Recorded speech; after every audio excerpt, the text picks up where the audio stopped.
Well, I've come inside to the School of Engineering here at Swansea University, where Philip Hammond visited today, to pick up on some of those themes with Llyr Powell, who's chair of the think tank, the Centre for Welsh Studies, a pro-Brexit think tank, and plenty of concerns out there about the amount of money. And in a way, some of those concerns were backed up by what the Chancellor had to say today.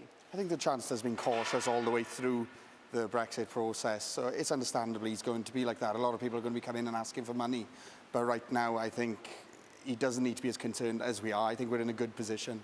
Well, he basically said how much money Wales gets in future depends on the deal and the outcome of that deal. And many people would say that's looking pretty shaky. That money could be vulnerable. I don't know. I think the government has already announced a prosperity fund, and that's good news for Wales and the rest of the United Kingdom.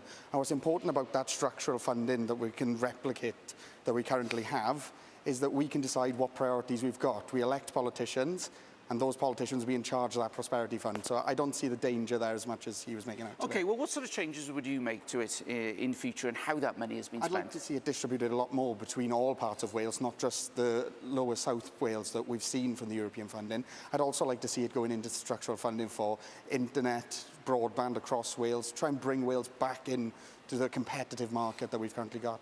A lot of it has gone to areas like the South Wales valleys, but they're the most deprived communities in Wales. They need it the most, don't they? But I do question how it was targeted. Is it the best spent money on building new monuments or sorts of expensive benches and that side, or is it better putting it into whether it's jobs, reskilling, trying to attract new infrastructure? It's gone into that already, though. Do we know it has? Into infrastructure. I would question that it has. The people I've spoken to have said it's not always easy to get that money when they've actually applied for it, the criteria, the hoops they try and make them jump through. We can now structure it so we can get to those businesses, to those communities, and help develop those areas of Wales. We've been having this money for a long time, but it's never actually got to the places it needs to. Llyr Powell from the Centre for Welsh Studies, we'll have to leave it there. Thank you very much indeed.